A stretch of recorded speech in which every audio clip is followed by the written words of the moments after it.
When people think of a witch hunt, they tend to picture images like this image over here. Witches and warlocks executed by the public out of pure fear and hysteria. I'm not saying that such things never happened in human history. But a witch hunt isn't just about warlocks and witches. The term witch hunt simply implies that there are targets in a community that are persecuted by the community itself. Now, what is the function of a witch hunt? Because a witch hunt has a function. It is a very significant and relevant function for the community. It comes down to this. When a community faces backlash of their denial, they redirect attention away from the backlash, because facing the backlash will get people angered, and when folks are angered, they do crazy stuff. You don't have prisons to lock up all those people. Even if you had, it would be quite expensive. And if you lock up all those people, folks are clearly going to see that something's wrong with the community, that you have so many people in jail. And that's the whole thing. People in the community don't want to face things. They just want to be left alone. And it's the fact that they want to be left alone that causes the frustration. So you have a population that doesn't want to face things. So you don't want them to be frustrated, because once they're frustrated, they can't handle it. The frustration causes stress, and when they're under stress, they do weird things. They get out of hand. So when the denial of a population backfires, because just because you deny something doesn't mean it goes away. So when collective denial backfires, the leaders of the community often pick up a drama and they force this drama down the people's throat. This drama is what the leaders of that community want you to be concerned about. They want you to be involved in this drama. And this drama will always be something outrageous or something quite embarrassing. This is done so that all the negative attention that's lingering around in the community will focus on that drama. And this drama intends, I'm saying the intention behind the drama, the intention of the leaders with the drama is that everyone becomes exhausted by this drama, so that they won't have any energy left to dump on each other. Because a witch hunt intends to prevent the population from turning on one another. So by draining the population, by making them fed up with something, they are drained emotionally, and because of that, they're exhausted.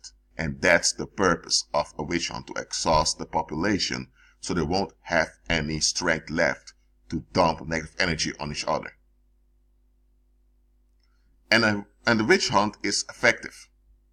A witch hunt is a last resort when all the other options don't work.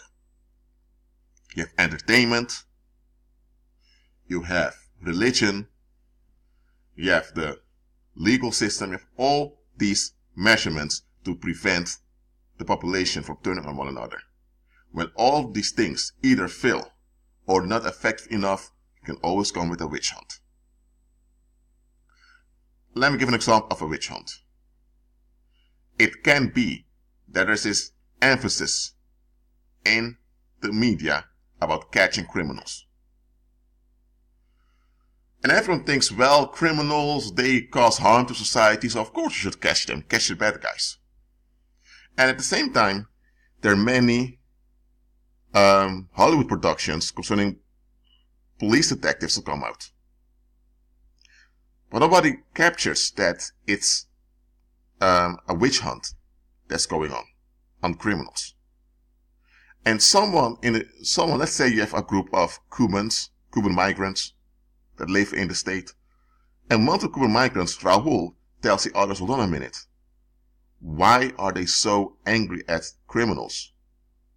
There have been criminals all throughout history. There were more criminals active 10 years ago when I arrived than now. Crime incidents declined. So why are they so obsessed with catching criminals at the moment? So this Raoul, even though he was not a believer, even though he wasn't that bright, he saw the bigger picture. He saw that this is a witch hunt going on. And this is what was going on. Many of the factories and the businesses in that state were going bankrupt. So people were about to lose their jobs. The unemployment rate was about to increase. Why did this happen? Total mismanagement by the businessmen. And many of those businessmen don't even live there. So when this comes out that the unemployment rate is going to rise, people are going to be angry. Especially those losing their jobs. So the leaders that in that state realize, okay, this is going to become ugly. There are going to be riots. The riots will escalate. There's going to be bloodshed on the streets. We don't want all of that. But there's going to be tension anyway. So they came up with this idea, let's have a witch hunt on criminals. And suddenly they capture a lot of criminals on TV, live. Well, and most of those cases were fake anyway. They were just actors pretending to be criminals. And by doing this, the people felt validated by the authorities. So when the job losses came, they realized we don't want to be like criminals. So people went on welfare. Those that became homeless were seen as a threat. So the attention was turned away from the fact that the population was scammed by the businessmen that caused the job losses. The job losses came, but because the people were so fed up with all those criminals around, that they couldn't even process the fact that they were in a crisis. And that's the function of a witch hunt, is to turn attention away from the public, from noticing the obvious is going on amongst them. Okay, another example. You have a right-wing political party that talks about increasing the sentences and have a hard approach against crime.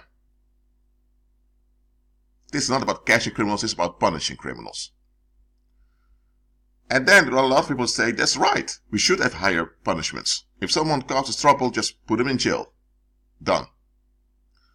But then, someone from the right-wing party, even though he's not a leftist, even though he doesn't agree with the left, he did say something relevant. He said, but if we increase the sentences in this country, who is going to pay for those criminals behind bars? Who's going to pay for those extra prisons? And even if we have all those extra prisons and the prisoners are in, is society recovering? Are things really going to be better if we increase the sentences? And here's the thing. The community, again, didn't want to face themselves. So to lock people up, to cause trouble, was just a way to seek relief. And here's the thing. When people realize that there are high punishments and they have something against someone, then the temptation to frame someone increases. So now you'll have more arrests of people being framed of things they didn't do. And then you will have long court cases in which will be proven that they were innocent. And then people will lose their trust in the legal system because so many people end up being innocent afterwards. And that will be a backlash on the community because then people will think, you know what, we can't trust the legal system, we need to take care of things ourselves. So the high punishments on the short term, it will appease the people, it will be effective, but on the long term, it will backfire on the community. Maybe within a decade or 15 years, but it will backfire, and the backfire will be far worse than if they kept the low sentences with the extra social programs to reform people. So, a witch hunt is a distraction. A witch hunt does only relate to criminals, if though criminals are an easy target, or quote-unquote criminals. A witch hunt can also be when you have churches marching against gay marriage, for example. I'm not going to judge about them marching against gay marriage, what the motives of the individuals are, because individuals may have individual motives. But why do those churches organize those marches? Well, you would say to show that they don't agree with homosexuality. But what if there's a bigger agenda behind it? What if those churches really don't care about the issue of homosexuality, but they just want to keep the members in? And what if there's a lot of sexual abuse going on within those churches? If all this comes out, those pagan pastors will lose their members and many will end up in jail for allowing things to happen. So now they distract the attention of the congregations by fighting gay marriage. They don't have a plan, they don't have an alternative, but they keep fighting. And this appears righteous from a religious point of view. But when you look at it from a sociological, anthropological, and even economic point of view, it's not effective. Because the only thing it does is it fuels the prejudices of agnostics against believers. So it backfires. But at the moment it appears to be the right thing to do. But in the long term it backfires. So a witch hunt is effective. However, there's always something coming afterwards, and then you will need another witch hunt. So witch hunts keep the population trapped in a cycle of negativity. Because no practical solution is sought. Only relief from what's going on. Because a practical solution would require that everyone needs to comply and participate in the solution. And that means that those that don't comply either need to be excommunicated or expelled from the community, or they need to be forced to comply. It means people need to be dealt with. And folks don't want to go that far. For them it's too uncomfortable. So they don't really want practical solutions. They just want to be left alone and delay the crisis. That's what the witch hunt is doing, is delaying the crisis. But by delaying the crisis, it keeps the population in a state of crisis. Over and over again. What do you do when you notice a witch hunt is going on? First, you acknowledge it. Secondly, you pray. Keep on praying. Don't participate in it. Do not participate in a witch hunt. It doesn't matter who the target is. Sometimes even believers are the target of a witch hunt. Realize that it's only a distraction and nothing is being solved. Nothing. It's just that the anxiety is relocated in the community. That's what's going on. Well, that's it for now. Keep agreeing with Christ and be at peace.